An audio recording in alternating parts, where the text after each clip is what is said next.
আমার দেবতাকে আমার প্রণাম।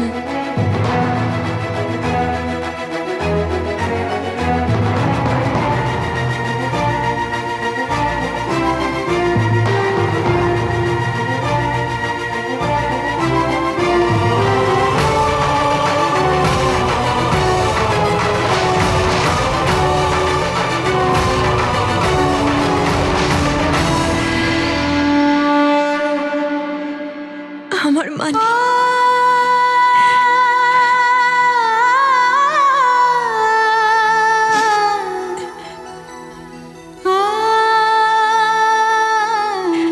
অঞ্জনা, তুমি হনুমানকে গণপতি ঠাকুরের গল্প শুনিয়েছ?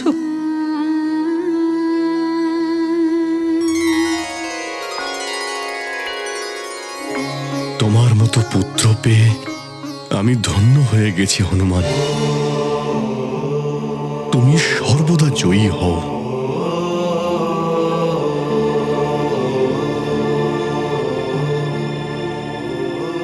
তোমার মাও তোমাকে নিয়ে খুব গর্ব করে পুত্র। বুদ্ধিমান ভব।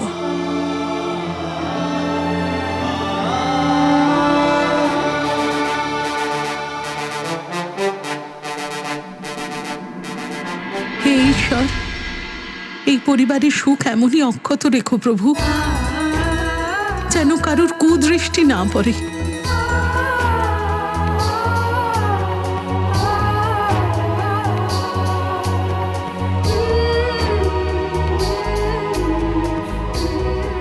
পুত্র হনুমান, আজ থেকে তোমার যুদ্ধ শিক্ষা আরম্ভ হবে। চলো আমার সঙ্গে। এসো পুত্র।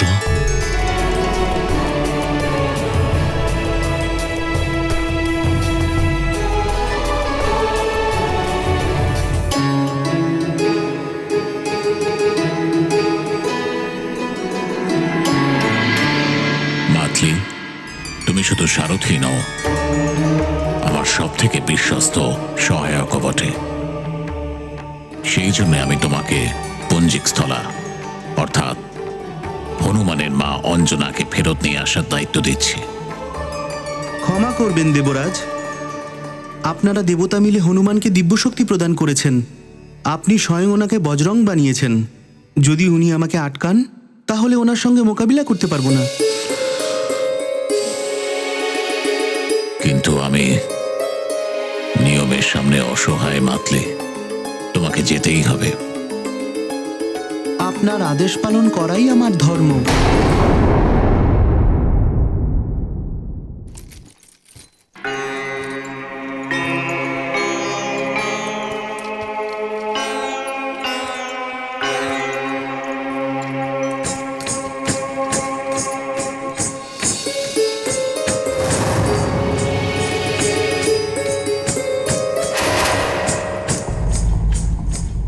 এই নুপুরের ধ্বনি আমার কক্ষ থেকে?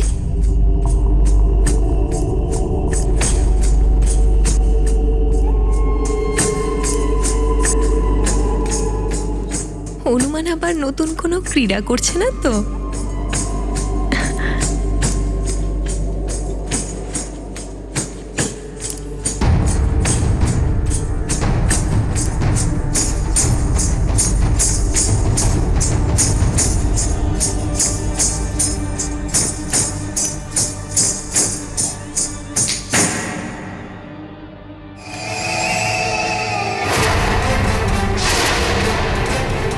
আপনার আদেশ পালন করাই আমার ধর্ম। যদি আমার পরিবর্তে ওখানে কেউ যায় তাহলে ভালো হয় দেবরাজ। আমি হনুমানের সাথে মোকাবিলায় অসমর্থ দেবরাজ। দেবরাজ,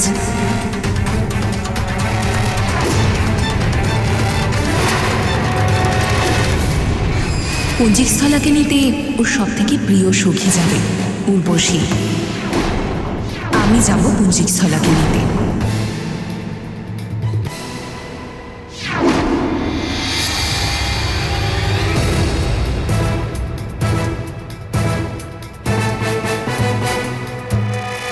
তুমি এখানে আমার কক্ষে? ভালো হলো যে তুমি আমাকে চিনতে পেরেছো। আমি তো ভেবেছিলাম তুমি সবকিছু ভুলে গেছো। আপনাকে চিনতে পারবো না কেন আমি? আপনি স্বর্গের অপ্সরা উর্বশী তো। আমার পুত্রের অভিষেকে এসেছিলেন আপনি। আমি অন্য কিছু ভুলে যাওয়ার কথা বলছি, আর তুমি আমাকে মনে করার চেষ্টা করছো।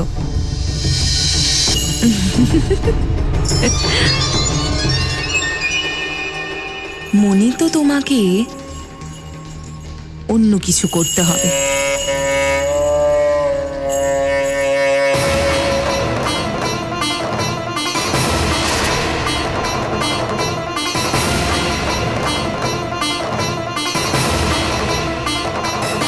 মনে পড়ে তোমার এই ঘুঙরু, পুঞ্জিক স্থলা? এসব আপনি কি বলছেন? আর আপনি আমায় পুঞ্জিক স্থলা কেন বলছেন? কারণ তুমি পুঞ্জিক স্থলা। আর এই ঘুঙরু, এটা আসলে তোমারই। একবার ছুঁয়ে দেখো এটা, তোমার সব মনে পড়ে যাবে। ছুঁয়ে দেখো, ছুঁয়ে দেখো না।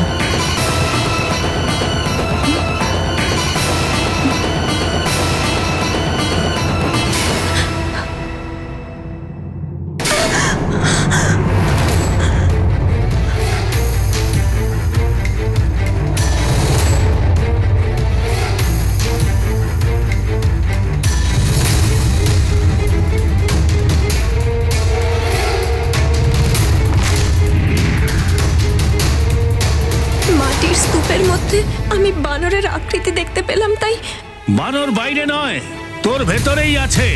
যা, তুইও বানরই হয়ে যাবি।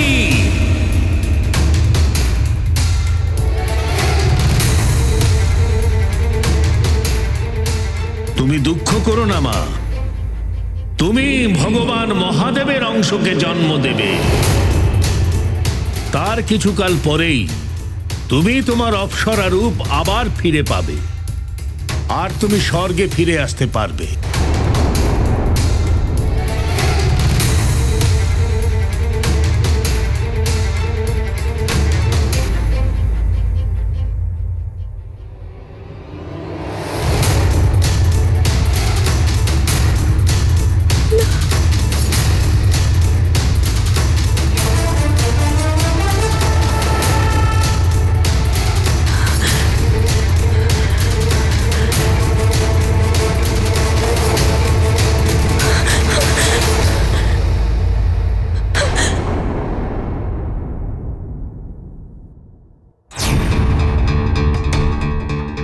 না, এটা কি করে সম্ভব?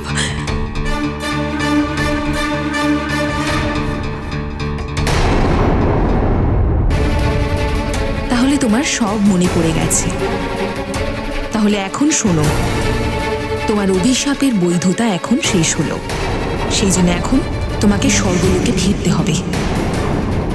এটা দেবরাজ ইন্দ্রের আদেশ।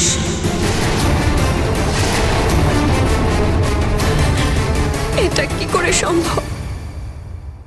আমার পুত্র হনুমান অবোধ বালক, মা হই আমি ওর। ওকে আমায় যোগ্য বানাতে হবে।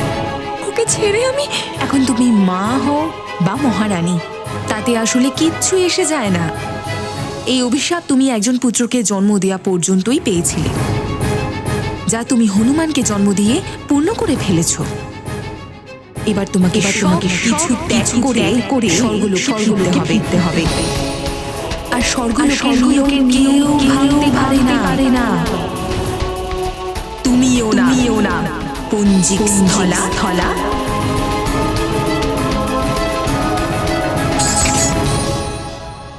এটাই হলো তোমার জীবন, তোমার ধর্ম। পুঞ্জিক স্থলা। অন্য সবকিছু তো ভ্রম। এই ঘুঙুরটা পরে নাও আর চলো আমার সঙ্গে স্বর্গলোকে। স্বর্গের সুখ তোমার অপেক্ষা করছে।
হনুমানের পরিবর্তে আমি যদি ত্রিলোকেরও সুখ পেয়ে যাই, তাও আমি আমার পুত্র হনুমানকেই বেছে নেব।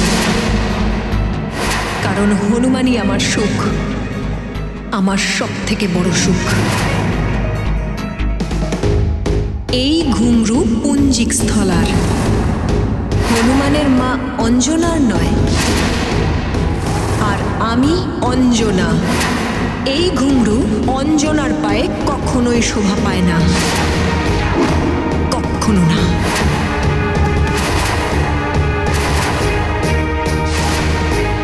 তুমি এটা করতে পারো না। তোমাকে স্বর্গলোকের নিয়মের পালন করতেই হবে। দেবরাজের কাছে ক্ষমা প্রার্থনার সহিত বলো, হনুমানের জন্য আমাকে এখানে থাকতে হবে। হনুমানের বাল্য অবস্থাতেই দেবতারা দিব্য শক্তি দিয়েছেন তাকে। অবোধ বালকও, ওকে সম্পূর্ণ হনুমান করে তুলতে আমার সংস্কার আর শিক্ষার প্রয়োজন আছে।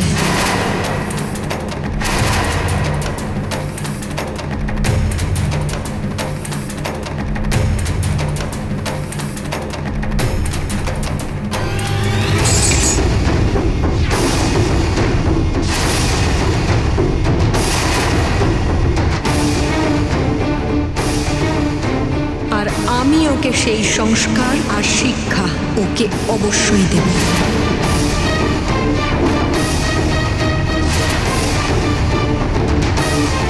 দেবরাজকে বলো, মা আমি, আর মায়ের পায়ে ঘুংরু নয়, নূপুর শোভা পায়।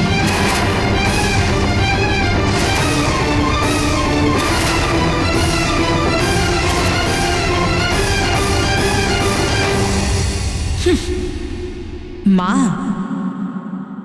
আমিও দেখব আদতে মাতৃধর্মের জয় হয় নাকি অপ্সরা ধর্মের।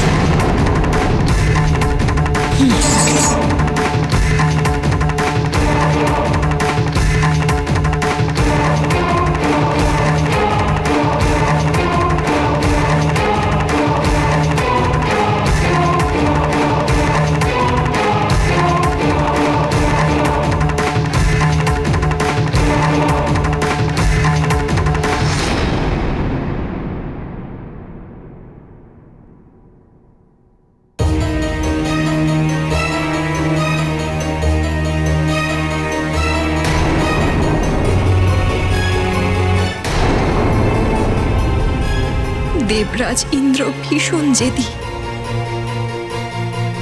নিয়ম পালনের জন্য উনি সবকিছু করতে পারেন।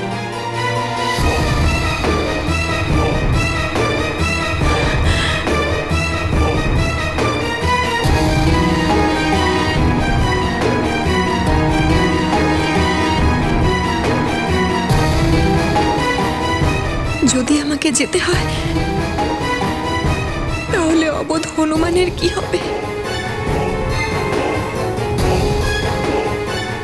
মহারাজকে কি বলবো না?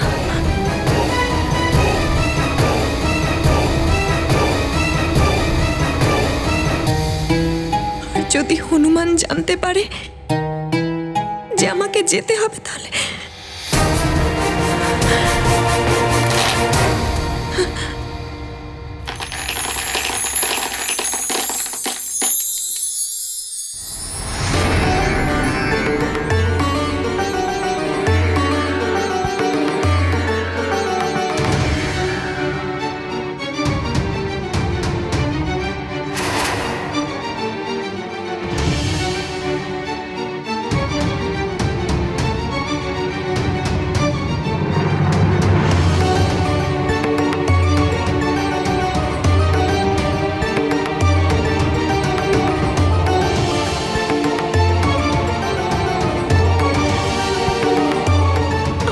যদি কখনো এই মুক্তোর মালার মতো ছিঁড়ে বিচ্ছিন্ন হয়ে যায়,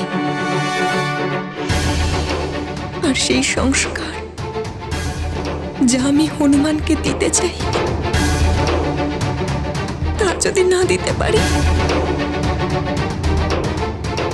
না, আমার যাই হয়ে যাক না কেন, হনুমানকে আমি সমস্ত সংস্কার দেব।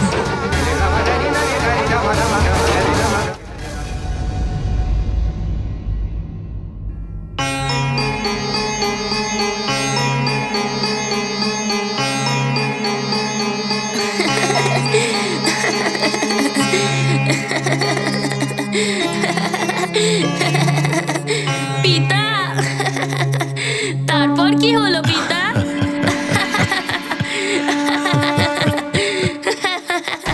এটা তো খুবই ভালো হলো। কি মিষ্টি হাসি আমার হনুমানের। এই হাসির কাছে ত্রিলোকের সুখ কিচ্ছু না।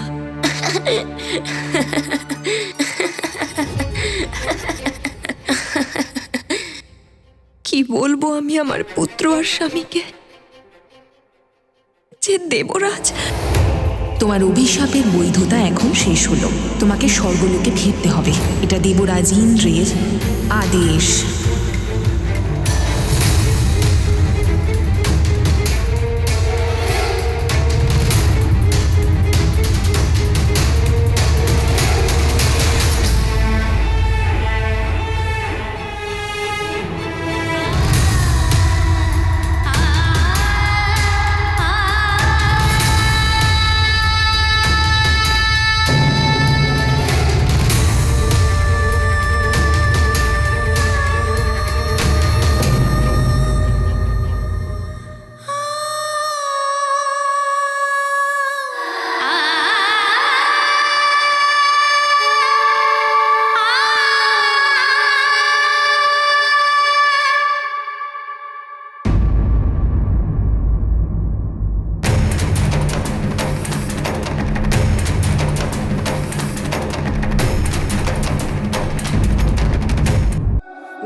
মা, তুমি এখানে এসো।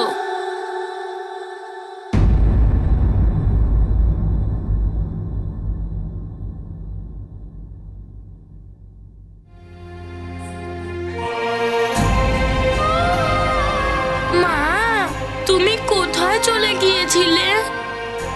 আমার কখন থেকে খিদে পেয়েছে।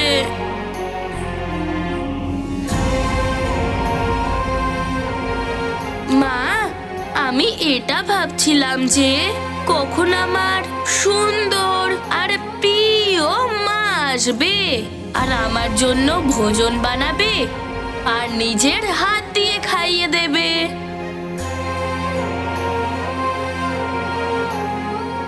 আমি তোমার কাছেই আসছিলাম পুত্র। আমি ভাবলাম যে তুমি এখনো তোমার পিতার কাছ থেকে যুদ্ধকলা শিখছো।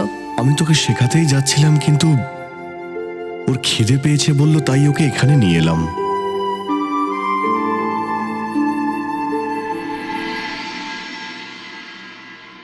কেমন মা আমি! আমার মানিকের খিদে পেয়েছে আর আমি জানিও না। কি সব ভাবনা যে মাথায় ঘোরে।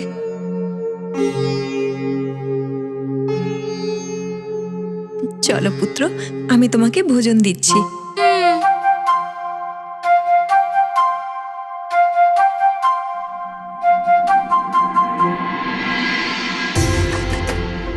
সেবিকারা, ভোজন নিয়ে এসো।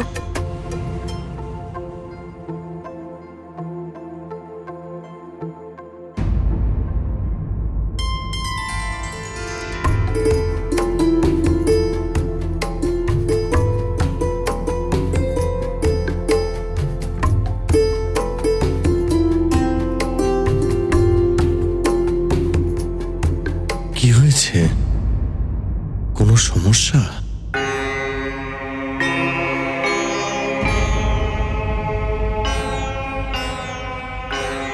হ্যাঁ স্বামী, ওই ওই আমার মা, আমাকে নিজের হাত দিয়ে খাইয়ে দাও না। অঞ্জনা, ওর খিদে পেয়েছে, আগে তুমি ওকে কিছু খাইয়ে দাও।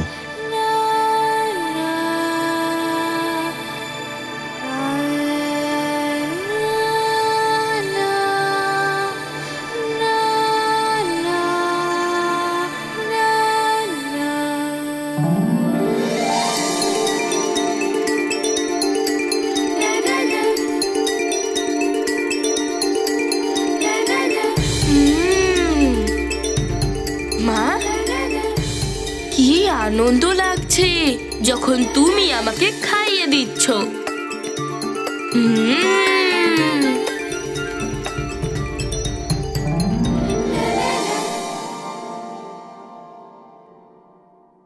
আমার পুত্রের শিক্ষা অপূর্ণ এখনো, উচিত অনুচিতের জ্ঞান নেই, তাই কোনটা যে সংকট সেটাও বুঝবে কি করে?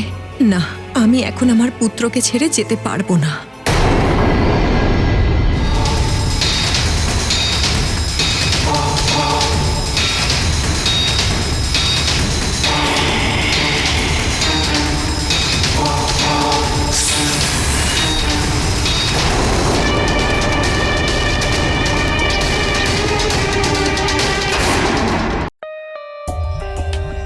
For more updates, subscribe to our channel, click the show links and enjoy watching the videos.